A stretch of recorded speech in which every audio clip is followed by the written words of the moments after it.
Thank you for visiting Nancy's Classic Bedtime Stories, and tonight we continue in The Greatest Adventures of Sherlock Holmes by Sir Arthur Conan Doyle, the continuation, Chapter 7, the conclusion. Let's begin. We had all been warned to appear before the magistrates upon the Thursday, but when the Thursday came, there was no occasion for our testimony. A hired judge had taken the matter in hand, and Jefferson Hope had been summoned before a tribunal where strict justice would be meted out for him. On the very night after his capture, the aneurysm burst, and he was found in the morning stretched upon the floor of the cell with a placid smile upon his face, as though he had been able in his dying moments to look back upon a useful life and on work well done. Gregson and Lestrade will be wild about his death, Holmes remarked, as we chatted it over next evening. Where will their grand advertisement be now? I don't see that they had very much to do with this capture, I answered. What will you do in this world is a matter of no consequence, returned my companion bitterly. The question is, what can you make people believe that you have done? Never mind, he continued more brightly after a pause. I would not have missed the investigation for anything. There has been no better case within my recollection. Simple as it was, there were several most instructive points about it. Simple, I ejaculated. Well, really, it can hardly be described as otherwise, said Sherlock Holmes, smiling at my surprise. The proof of its intrinsic simplicity is that without any help save a few very ordinary deductions, I was able to lay my hand upon the criminal within 3 days. That is true, said I. I have already examined to you that what is out of the common is usually a guide rather than a hindrance. In solving a problem of this sort, the grand thing is to be able to reason backward. That is a very useful accomplishment, and a very easy one, but people do not practice it much. In the everyday affairs of life, it is more useful to reason forward, and so the other comes to be neglected. There are 50 who can reason synthetically for one who can reason analytically. I confess, said I, that I do not quite follow you. I hardly expected that you would. Let me see if I can make it clearer. Most people, if you describe a train of events to them, will tell you what the result would be. They can put those events together in their minds and argue from them that something will come to pass. There are few people, however, who, if you told them a result, would be able to evolve from their own inner consciousness what the steps were that led up to the result. This power is what I mean when I talk about reasoning backwards or analytically. I understand, said I. Now, this was a case in which you were given the result and had to find everything else for yourself. Now let me endeavor to show you the different steps in my reasoning. To begin at the beginning, I approached the house, as you know, on foot, with my mind entirely free from all impressions. I naturally began by examining the roadway, and there, as I have always explained to you, I saw clearly the marks of a cab, which I ascertained by inquiry must have been there during the night. I satisfied myself that it was a cab and not a private carriage by the narrow gauge of the wheels. The ordinary London growler is considerably less wide than a gentleman's brougham. This was the first point gained. I then walked slowly down the garden path, which appears to be composed of clay soil, particularly suitable for taking impressions. No doubt it appeared to you that a more trampled lime of slush, but to my trained eyes every mark upon its surface had a meaning. There is no branch of detective science which is so important and so much neglected as the art of tracing footsteps. Happily, I have always laid great stress upon it, and much practice had made it second nature to me. I saw the heavy footprints of the constables, but I saw also the track of the 2 men who had passed through the garden. It was easy to tell that they had been before the others, because in places their marks had been entirely obliterated by the others coming upon the top of them. In this way, my second link was formed, which told me that the nocturnal visitors were two in number, one remarkable for his height, as I calculated from the length of his stride, and the other fashionably dressed, to judge from the small and elegant impression left by his boots. On entering the house, this last inference was confirmed. My well-booted man lay before me. The tall one, then, had done the murder, if murder was done. If murder there was. There was no wound upon the dead man's person, but the agitated expression upon his face assured me that he had foreseen his fate before it came upon him. Men who die from heart disease or any sudden natural disease never, by any chance, exhibit agitation upon their features.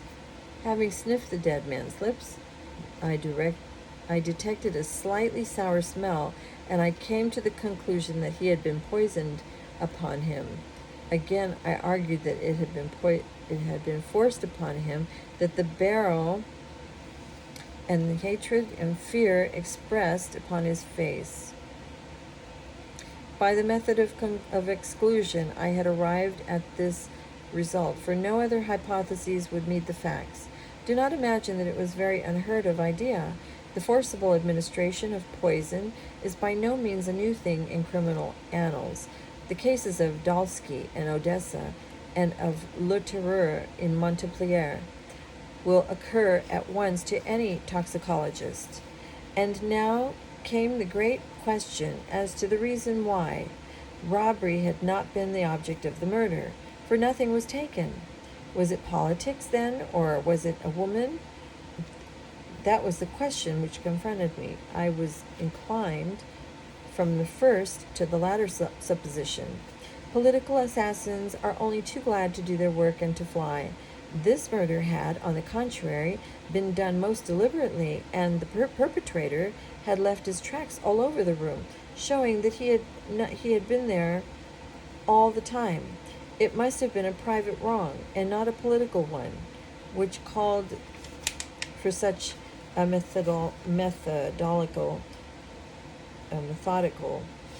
revenge.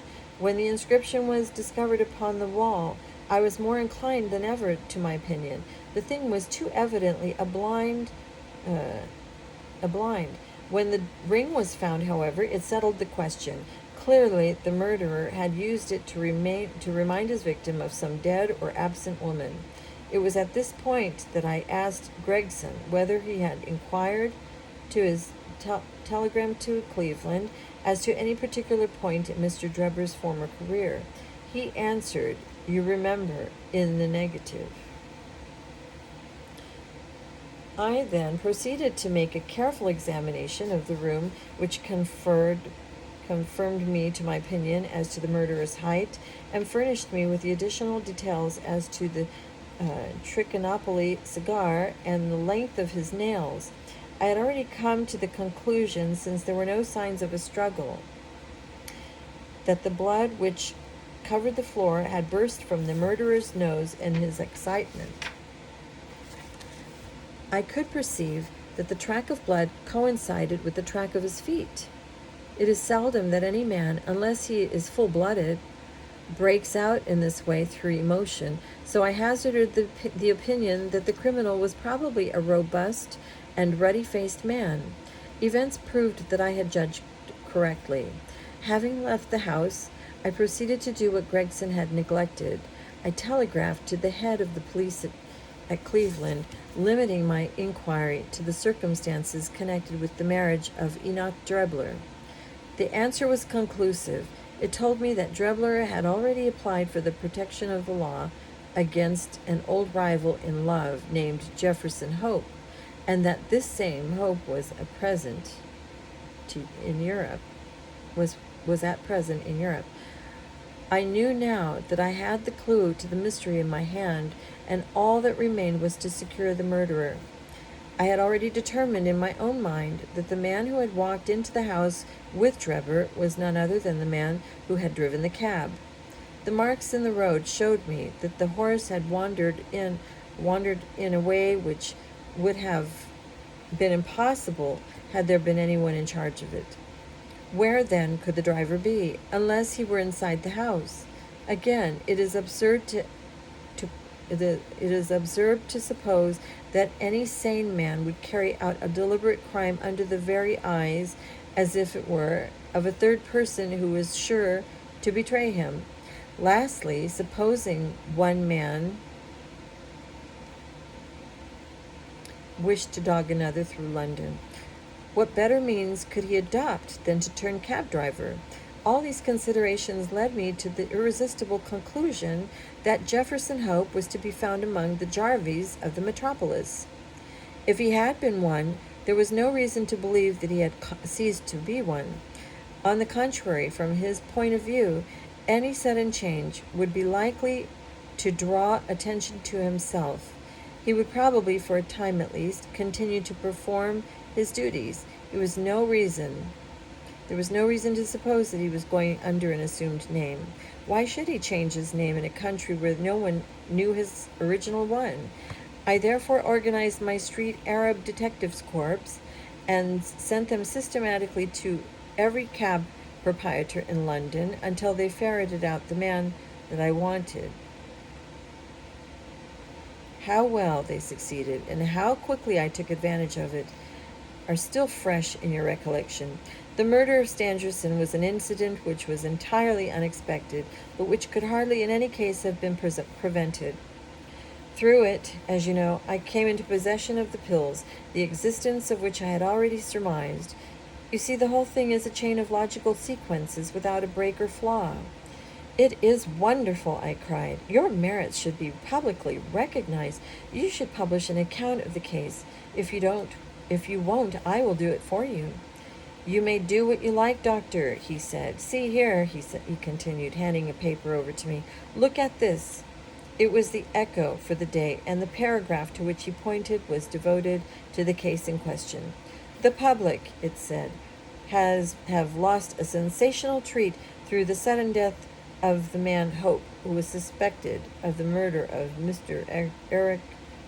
Enoch Drebber and of Mr. Joseph Stangerson. The details of the case will probably be never known now, though we are informed upon good authority that the crime was the result of an old-standing and romantic feud in which love and Mormonism bore a part. It seems that both the victims belonged in their younger days to the Latter-day Saints, and Hope, the deceased prisoner, hails also from the Salt Lake City. If the case has had no other effect, it at least brings out in the most striking manner the efficiency of our detective police force, and will serve as a lesson to all foreigners that they will do wisely to settle their feuds at home and not to carry them on to British soil.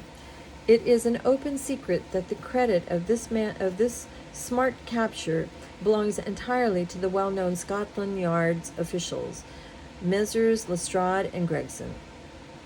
The man was apprehended, it appears, in the rooms of a certain Mr. Sherlock Holmes, who has himself, as an amateur, showed some talent in the detective line, and who, with such instructors, may hope in time to attain to some degree of their skill. It is expected that a testimonial of some sort will be presented to the two officers as a fitting recognition of their services. Didn't I tell you so when we started? Cried Sherlock Holmes with a laugh. That's the result of our study in Scarlet, to get them a testimonial. Never mind, I answered. I have all the facts in my journal, and the public shall know them. In the meantime, you must make yourself contented by the consciousness of success, like the Roman miser. Populus mi sibilat et mihi plado ipse dome simul ac numos contemplare area. And I wish the translation of that, but I don't have it at my fingertips. And there you have it. And so that is all for now. Good night.